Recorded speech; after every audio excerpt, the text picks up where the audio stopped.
It is a continent in turmoil, teetering on the precipice of chaos. The French Revolution shatters the old world order, and in its wake rises a man, a small Corsican artillery officer named Napoleon Bonaparte. At just 30 years old, Napoleon takes the reins of a fractured France. His vision is clear: end the bloody revolution and lift France to imperial glory.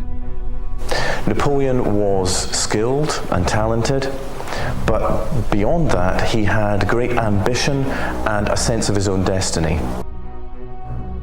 By 1801, he crushes the Austrian armies in Italy and forces a reluctant peace upon the Holy Roman Emperor. Across the English Channel, Britain knows that Napoleon's France cannot match the powerful Royal Navy at sea. This sets the stage for a tense stalemate, a fragile balance between Europe's most powerful forces, one destined to break.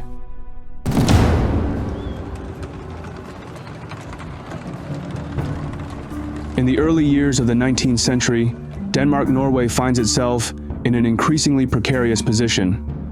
Under King Christian VII, with the brilliant but ailing Crown Prince Frederick governing as regent, the kingdom's stance seems clear: avoid conflict at all costs by staying neutral. Initially, Denmark-Norway's neutrality was a strategic choice aimed at preserving its trade routes and avoiding the devastation of war. The kingdom had a significant commercial interests, especially with his merchant fleet being one of the largest in Europe. But neutrality becomes increasingly difficult to maintain as the conflict between Britain and France escalates.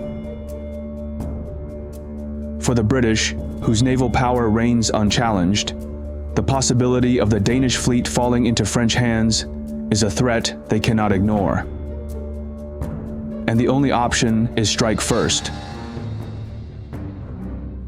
In 1801, Britain launches a preemptive naval assault known as the Battle of Copenhagen.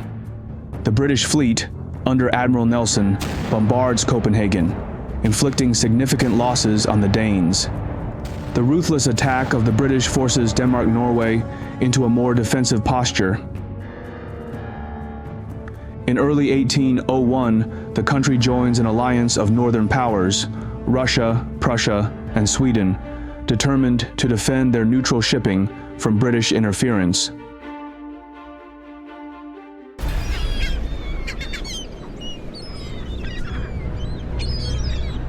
But for Britain, such a pact cannot be tolerated.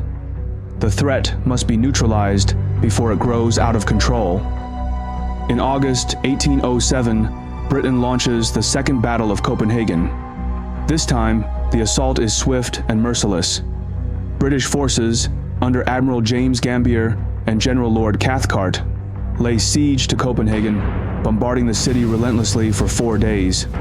Fires rage across Copenhagen as civilians perish and centuries-old buildings crumble. Denmark-Norway, completely unprepared for such overwhelming force, is compelled to surrender its fleet to the British. Enraged and humiliated, Crown Prince Frederick has no choice but to align with Napoleon. In 1808, Denmark-Norway formally joins the Napoleonic Wars on the French side. But this alliance brings little benefit. As a French ally, Denmark-Norway becomes embroiled in brutal conflicts. Troops are deployed in northern Germany, facing relentless pressure from Swedish and Russian forces. The kingdom's economy is strangled by the British blockade, leading to widespread hunger and poverty. It was an incredibly difficult situation to be in. For any country that joined forces with France, the immediate consequence was typically a stringent British naval blockade. The blockade effectively cut off trade routes, severely impacting economies that were dependent on maritime commerce, and this will often lead to social instability.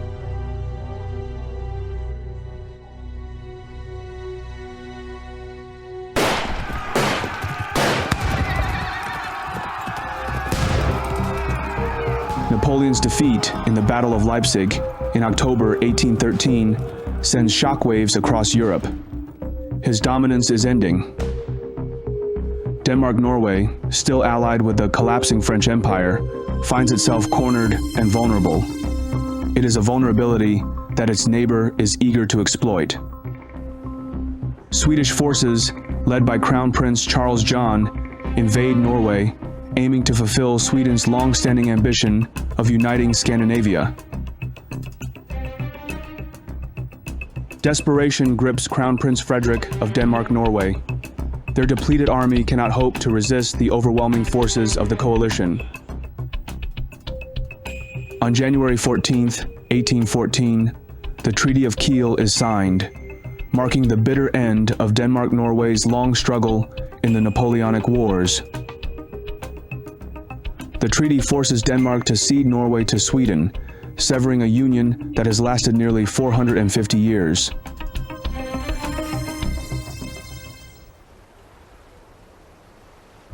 But after centuries of subjugation, the spirit of independence in Norway is reignited. A central figure emerges, a man who shapes this era of upheaval. His name is Prince Christian Frederick, the former Viceroy of Norway and nephew of the Danish king. Prince Christian Frederick was part of the Danish royal family, and as the Viceroy of Norway, he formed a close relationship with the people of Norway. Christian Frederick refuses to quietly accept subjugation. Determined to resist Sweden's annexation and declare Norway's independence, he calls for a national assembly in the spring of 1814. 112 representatives gather at Eidsvoll in a historic meeting, where they draft a constitution. On May 17, 1814, the Constitution of Norway is signed, and a new national institution, the Storting, is established. A parliament meant to give voice to a people hungry for self-governance. But dreams and paper decrees do not keep Swedish armies at bay. For Christian Frederick, he faces a cunning adversary. Jean Bernadotte. He had a wild rise to power. He was originally a French marshal under Napoleon and was then somehow chosen as the next heir to the Swedish throne in 1810 after the end of the previous royal family. As Crown Prince of Sweden, Bernadotte has big plans to grow Sweden's power, seeing the takeover of Norway as a key step to strengthening Sweden's standing in Northern Europe. But he also realizes he must play his cards right to avoid a bloody conflict. He prepared the Swedish military for potential action, but also sought to win over the Norwegian elites and the general populace by promising to respect the newly drafted Norwegian constitution.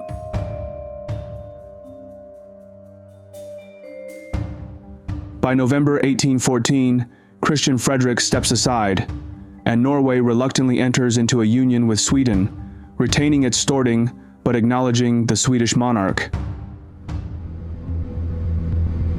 But the union comes with a bitter inheritance. Norway, despite its newfound autonomy, is burdened with a staggering debt from its former union with Denmark. The financial stress was suffocating. The economy was already damaged by years of blockades and isolation, and now it faced debts that seemed impossible to pay off. The young nation needed financial stability, and for that, it needed a central bank. At the time, every other country in Europe had a central bank to manage their debt and currency. It made sense for Norway to establish one too because they believed that it would be crucial for Norway's economic recovery. The Storting, recognizing the need for a stable financial institution, establishes Norges Bank, the first central bank of Norway. But to lead the nation's first central bank, there must be a banker capable of reversing the financial crisis Norway faces.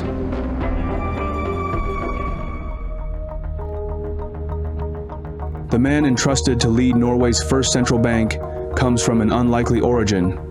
Jacob Frederick Oxholm, born in 1782 in Trondheim, grows up amidst the bustling trade of the city's ports and markets. A merchant by training, he builds his reputation not through political ambition, but through the business of manufacturing and trading. In 1816, as Norway stands at the crossroads of independence and uncertainty, Oxholm is called upon to chair the board of the newly established Norges Bank.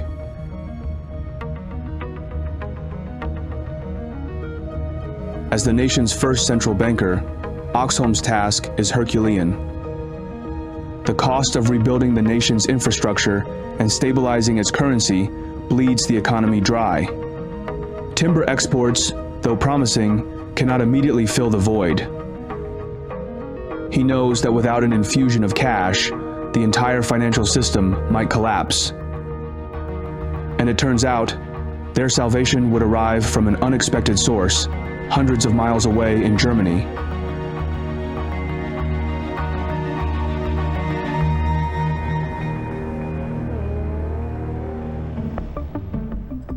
In Berlin, the Benecke brothers make their name as shrewd financiers.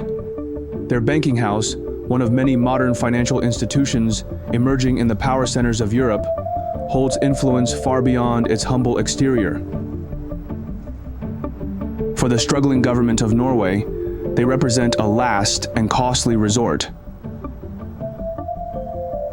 In hushed meetings and tense negotiations, a deal is struck. Norges Bank borrows a substantial sum of money to keep its financial heart beating. The loan comes with punishing interest payments, but there is no alternative. What many people don't know is that banks at the time, they loved situations like war and financial distress of governments because they were able to charge high interest rates. For Norway, this agreement becomes a financial lifeline, giving the young nation enough breathing room to recover.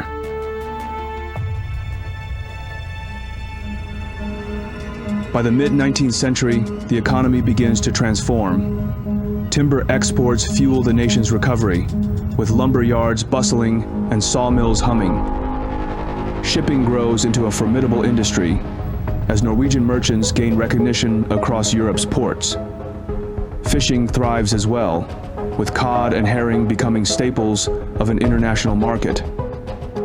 By the 1890s, Norway is no longer an isolated outpost, but a player on the European stage, brimming with ambition and growing pride. Geopolitically, Norway still shares a fragile union with Sweden.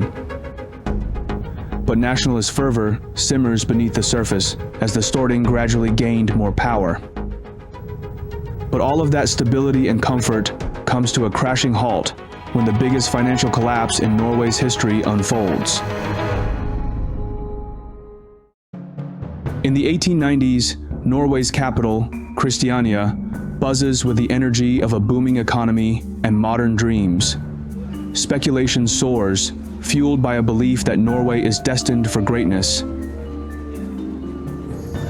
Grand avenues rise, new enterprises emerge, and real estate values climb ever higher. And then, in 1899, the bubble bursts. The Christiania crash devastates the financial world, toppling banks and bankrupting businesses. Time and time again, societies across different eras and geographies have witnessed the similar cycles of boom and bust. From the Dutch tulip mania of the 17th century to the more recent global financial crisis in 2008, the pattern repeats itself. Investors who once reveled in risky ventures now face ruin, and the streets of Christiania, once alive with commerce, fall silent with fear. While the economic collapse devastates tens of thousands, it also becomes a catalyst for major political change, transformations that will shape Norway for centuries to come.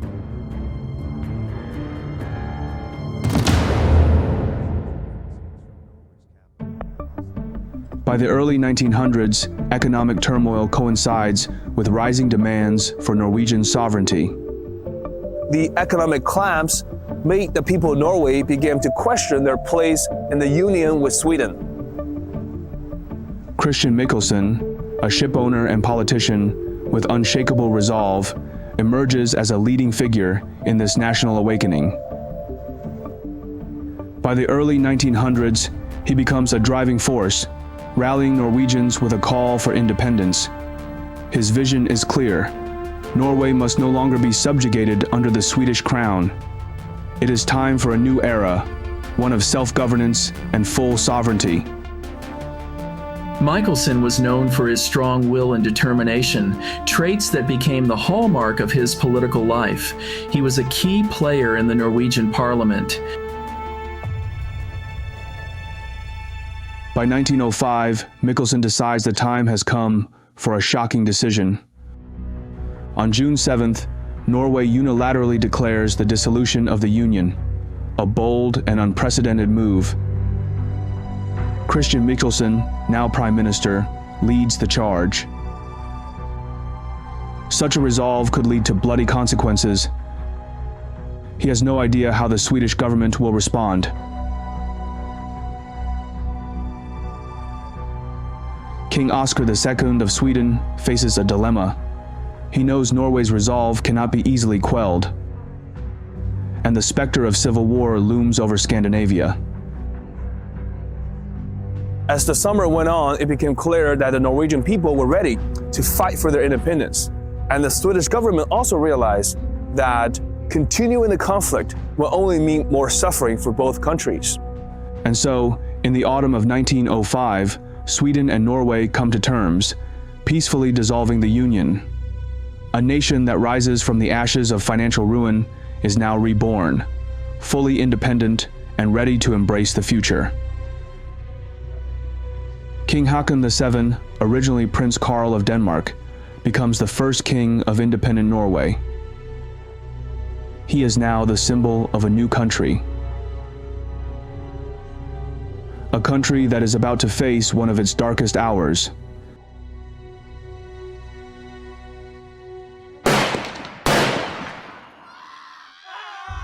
The assassination of Archduke Franz Ferdinand in Sarajevo on June 28, 1914, becomes the spark that ignites a powder keg built over decades. Within weeks, the world plunges into the Great War, a conflict like no other, one that consumes millions of lives and reshapes the map of Europe.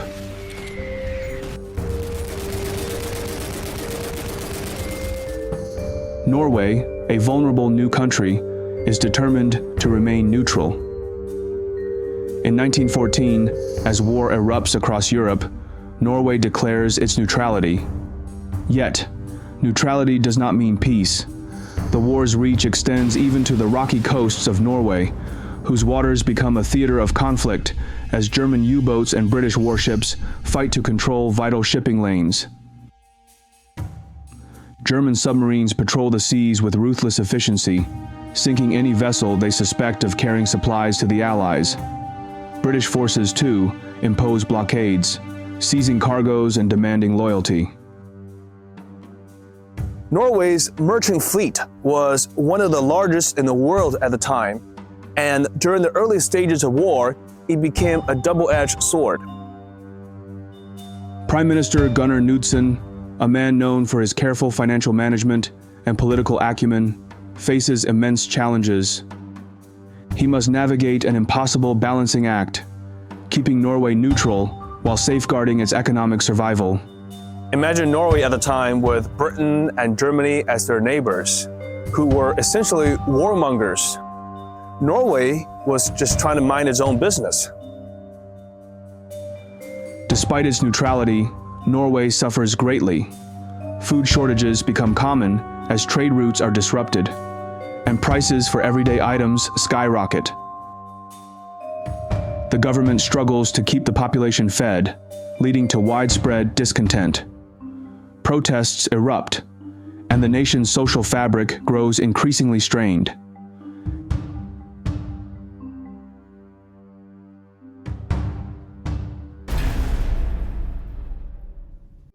King Haakon VII, who has become a beloved figure in Norway, plays a crucial role during these dark years. Throughout the war, Haakon worked to maintain Norway's neutrality, which was a challenging diplomatic act given the pressures from warring neighboring powers. His efforts helped to mitigate the impacts of the war on Norway, even though the toll was heavy. But the war drags on, and Norway's toll grows heavier. Over 2,000 Norwegian sailors lose their lives, victims of torpedoes and mines. Merchant ships sink with alarming frequency, and the economy continues to strain under the immense pressure.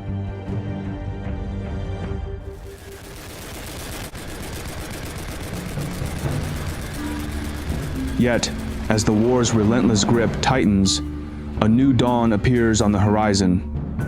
The prolonged stalemate that exhausts nations and decimates fleets is about to be shattered.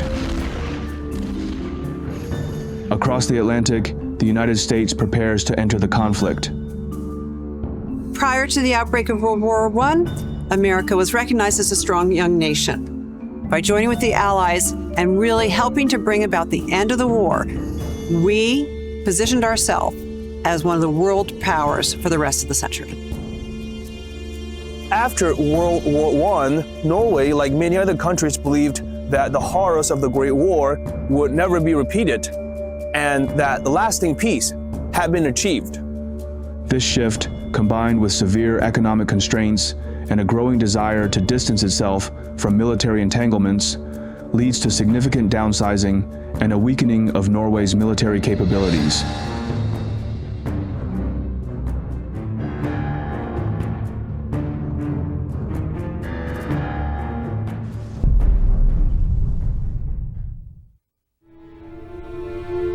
World War I leaves Europe battered, and while Norway narrowly escapes the ravages of trench warfare, the post-war years bring even worse economic turbulence. Inflation surges, and the cost of living skyrockets, leading to widespread hardship and a restless population. Amid the instability, the Norwegian people look to their central bank for solutions, and the man leading the bank is Nicolai Rygg. Nicolai Rygg, born in 1872 in Hamar, becomes a towering figure in Norway's economic history. Educated as an economist and fiercely disciplined, he is selected as the governor of Norges Bank in 1920. Rygg believes deeply in financial stability and sound monetary policy, and he takes the helm of the central bank at a time when Norway's economy stands at a crossroads. As post-war inflation threatens to erode the economy, Rygg takes decisive action. Under Rygg's leadership, Norges Bank pegs the Norwegian krone to gold in 1928, an effort to restore monetary order and international confidence. Pegging krone to gold meant that the value of Norway's currency was linked to a fixed quantity of gold, and this gold standard was a common practice among many other countries at the time. But the return to the gold standard comes with a price. Deflation grips the economy, and unemployment soars. Factories close, and workers take to the streets, protesting policies they believe deepen the economic crisis.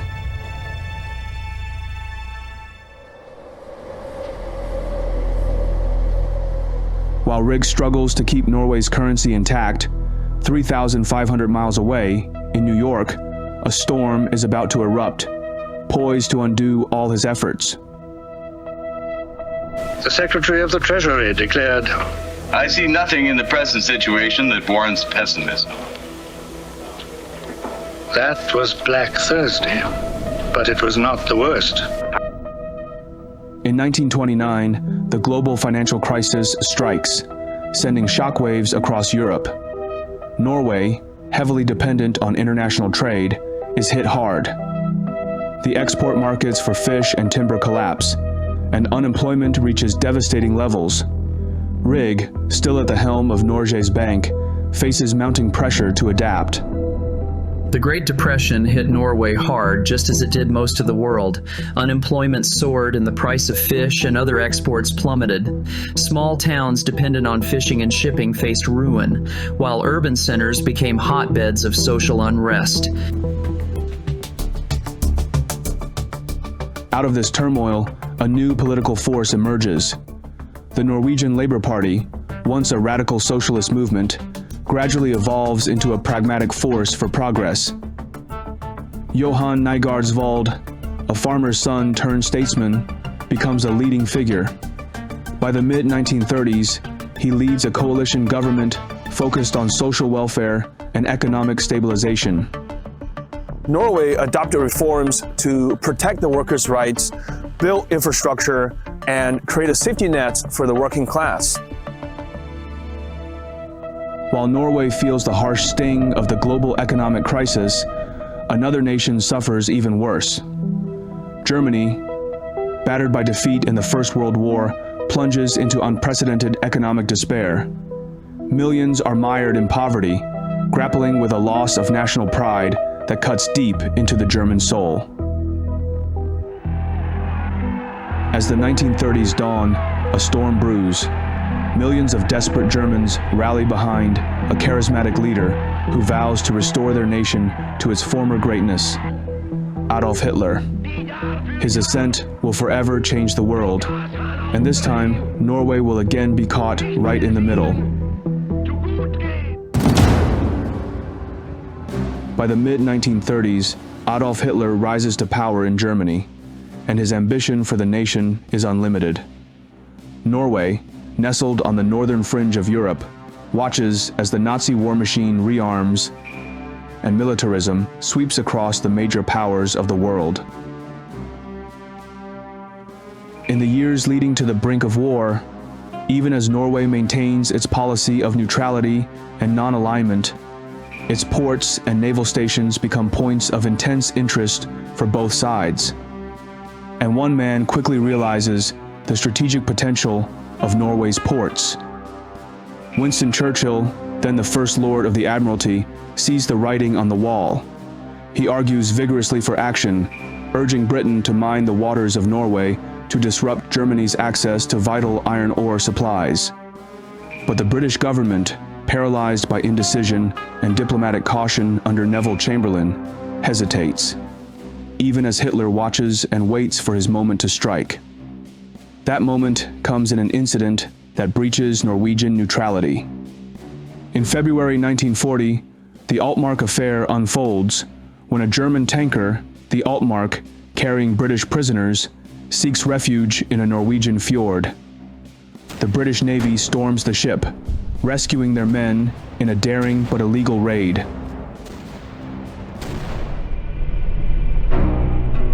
The incident infuriates Hitler, who interprets Norway's inability to defend its waters as a vulnerability begging to be exploited. Swiftly, the Nazi leader orders Operation Weserübung, a meticulously planned invasion of Norway and Denmark designed to secure critical ports and dominate the North Atlantic. And so, on April 9, 1940, Norway's world changes forever. As dawn breaks over Oslofjord, the old fortress at Oscarsborg launches a desperate defense, sinking the German cruiser Blücher and delaying the enemy's approach to Oslo. This delay gives the royal family and the Norwegian government just enough time to escape. German forces move with terrifying precision, capturing major ports from Oslo to Narvik with a ferocity that leaves the underprepared Norwegian military reeling.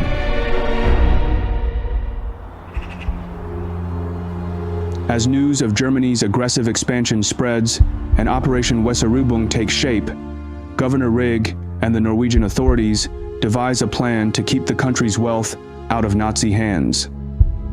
They knew that if the gold were captured, it would not only strengthen Germany economically, but also serve as a devastating blow to Norway's ability to finance its own resistance and the eventual reconstruction. On the morning of April 9, 1940, the day German forces launched their invasion of Norway, the race to move the gold begins. In a desperate and heroic effort, Rig and his team orchestrate a clandestine evacuation of the nation's treasure. The gold, totaling nearly 50 tons and consisting of thousands of gold bars and coins, must be moved from Oslo and kept out of reach of the rapidly advancing German forces. Time is not on their side. The Luftwaffe begins bombing raids, and German troops close in on the capital. Under the cover of darkness and amid the chaos of invasion, Rig coordinates with bank officials and military personnel. The gold is packed into wooden crates and loaded onto trucks in the dead of night. It had to be moved in stages, each more treacherous than the last. First, the gold was transported to Lillehammer, a journey filled with close calls and narrow escapes as German forces drew ever nearer. At Lillehammer, the crates were transferred onto a train that made its way further north, but even this was not the end of the ordeal. The gold was then loaded onto a convoy of fishing boats and civilian vessels, which were commandeered to carry it deeper into Norway's rugged terrain and further from German reach. The gold is then transferred onto a fleet of fishing boats and civilian vessels, braving the treacherous North Sea under constant threat from German warships and bombers. Local fishermen, relying on their intimate knowledge of the coastline, guide the gold to Molde and through Norway's mountainous wilderness, pushing further inland to keep it safe. Then, British warships arrive to carry the gold across the North Atlantic. Escaping German detection, the fleet successfully reaches London, where Norway's financial lifeline is secured for the duration of the war. Thanks to Rig's courage and ingenuity, Nazi Germany is denied this vital resource.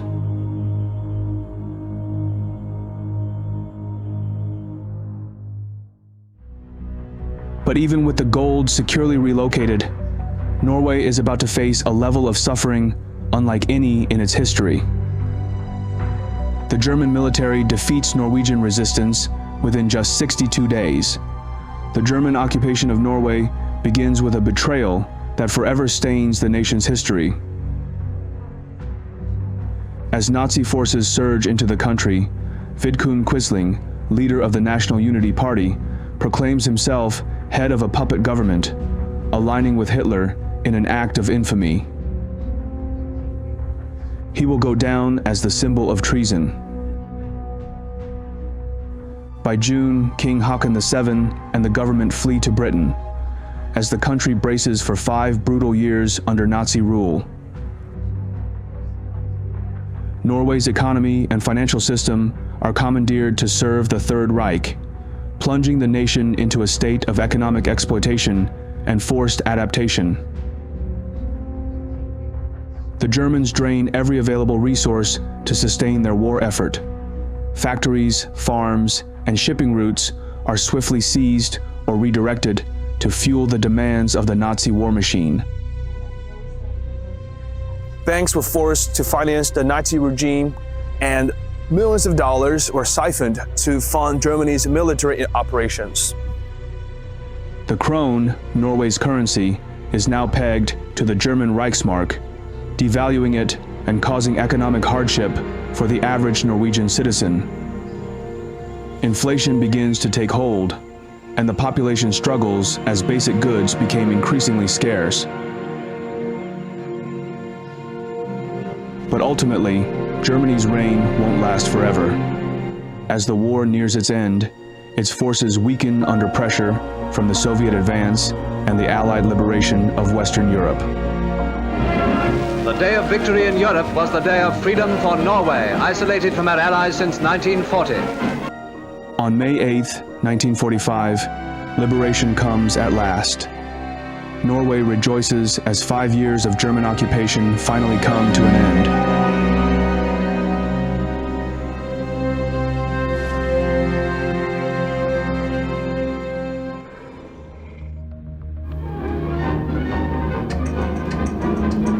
Chaluppen ligger klar, og kongen går fra bordet, fulgt av kronprinsesse Märtha, arveprinsen og prinsessene Ragnhild og Astrid. The return of the king was a fresh beginning. Everyone was ready to help rebuild the country. But rebuilding from such devastation requires more than just determination. Norway, like much of post-war Europe, finds itself in dire need of resources and support. The whole situation is critical in the extreme. We happen to be,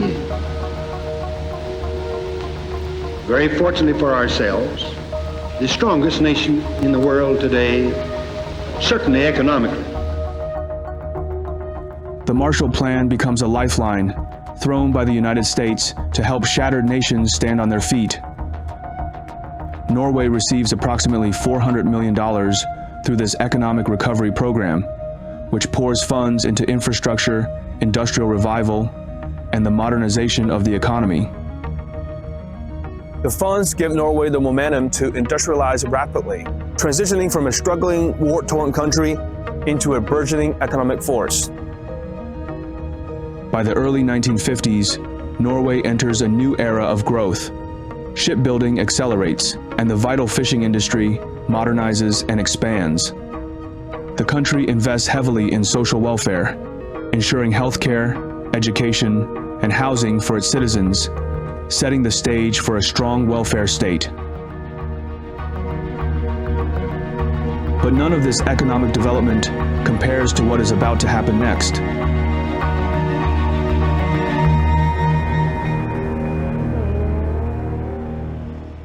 The 1960s are a time of significant change worldwide, and in Norway, a major shift is underway.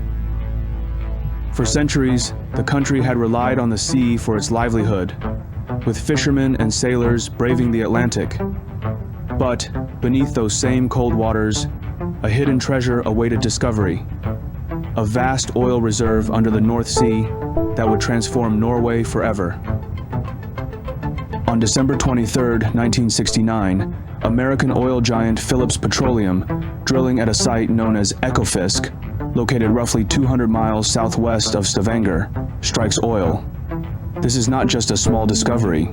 It is a giant field, one of the largest ever found at that time.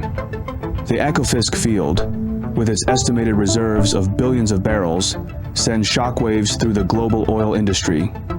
Phillips Petroleum, along with other American and European energy giants like Esso, Shell, and British Petroleum, invests heavily in exploration, hungry to stake claims in the region. But the Norwegian government has a different plan. At the time, Norway's Minister of Industry is Sverre Walter Rostoft, a businessman turned politician. He understands the magnitude of what has been discovered and moves swiftly to assert control and protect national interests. He knows that Norway must tread carefully. The potential for wealth is enormous, but so are the risks of exploitation by major oil companies. Throughout recent history, we saw so many countries who discovered enormous amounts of oil, but then later got exploited by these giant oil companies and also by their own governments. The Norwegian government acts decisively, establishing policies to ensure the nation directly benefits from its oil wealth.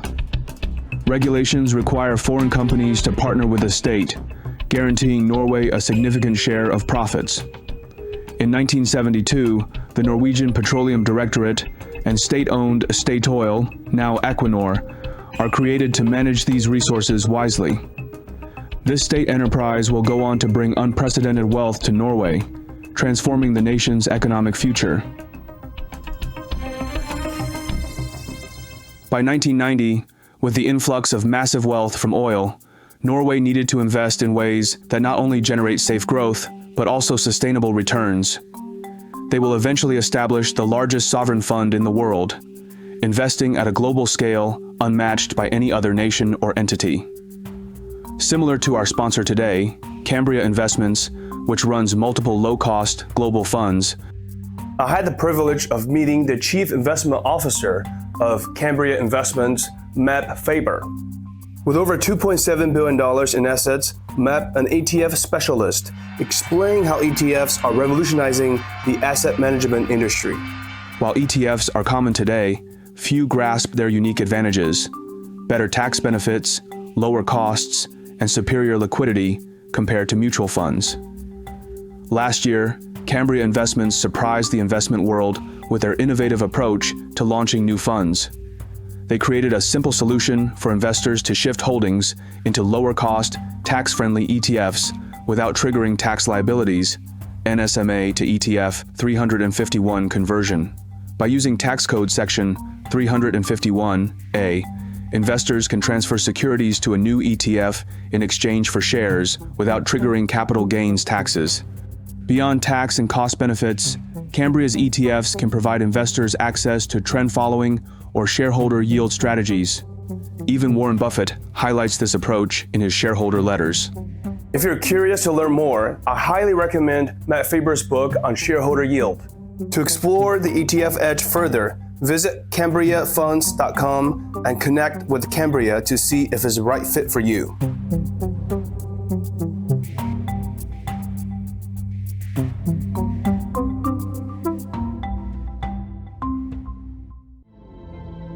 In the years that follow, the Norwegian government plays its hand with remarkable strategic foresight.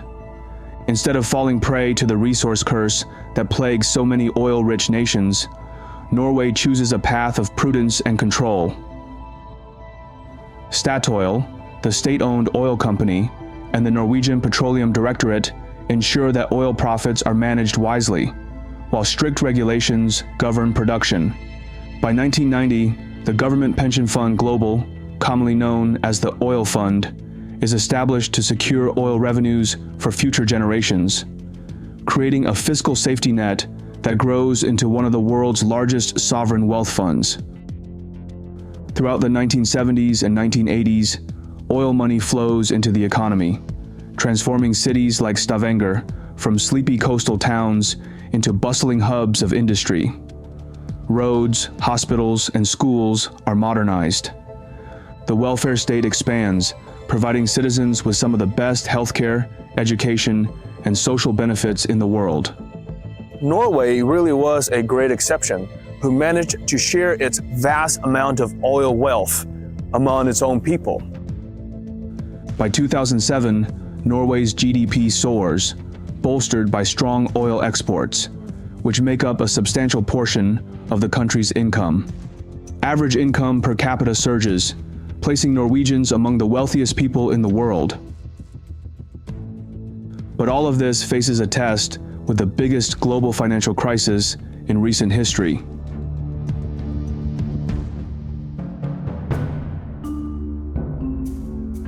Four subprime mortgage companies have gone bust in just the last few months. In a shocking deal reached on Sunday to save Bear Stearns, J.P. Morgan Chase agreed to pay less than 1/10 the firm's market price on Friday. The 2008 housing crisis unfolds from a series of reckless financial practices. Banks and mortgage lenders, including giants like Lehman Brothers, Bear Stearns, and Countrywide, issue subprime loans to borrowers with poor credit, betting on ever-rising home prices. These risky mortgages are bundled into mortgage-backed securities and sold to investors worldwide, with credit rating agencies like Moody's assigning them misleadingly high ratings. Wall Street firms create even riskier derivatives like collateralized debt obligations, further intensifying the market's instability. When home prices begin to decline in 2006, homeowners default in droves, causing the value of MBS and CDOs to plummet. Major financial institutions, over-leveraged and heavily exposed, face catastrophic losses. Lehman Brothers collapses, triggering a global financial crisis. The interconnected failures lead to widespread bank bailouts and a deep recession as credit markets freeze and the housing market implodes. There will be ample opportunity to debate the origins of this problem. Now is the time to solve it. In our nation's history, there have been moments that require us to come together across party lines to address major challenges. This is such a moment. Norway enjoys years of prosperity, buoyed by its vast North Sea oil reserves and careful economic planning. By the time the crisis erupts, the country's sovereign wealth fund, the Government Pension Fund Global, has ballooned into one of the largest in the world, serving as a financial fortress. While stock markets around the globe nosedive, Norway's oil fund, though hit by market losses, remains a cushion against economic disaster. Banks, well capitalized and more conservatively managed than those in the US, avoid the kind of reckless subprime lending that wreaks havoc elsewhere. The Norwegian government, proactive and pragmatic, quickly enacts stimulus measures, lowering interest rates and investing in infrastructure to keep the economy afloat. By 2010, Norway rebounds with impressive resilience. Norway's economy has returned to growth after a comparatively short and mild recession.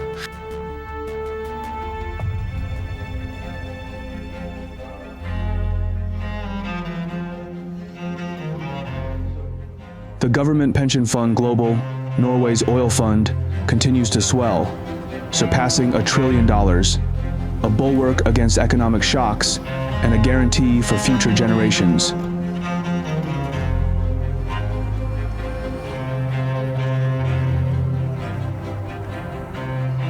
Norway prides itself on being an inclusive and prosperous society, but as waves of migration from conflict regions in the Middle East and North Africa reach Europe, questions about integration and social stability grow louder. One factor that continued to shield Norway was its decision to not join the European Union. The country maintained its own economic sovereignty, free from some of the most destabilizing crises that had shaken the EU. Norway stands as a beacon of economic success and social stability, admired worldwide for its wealth, equality, and prudent governance. Yet, beneath this remarkable achievement lies an undeniable element of luck: the fortuitous discovery of vast oil reserves beneath the North Sea and a landscape rich in natural resources. Its homogeneous culture also contributes to strong social cohesion and trust, enabling effective welfare policies and economic planning.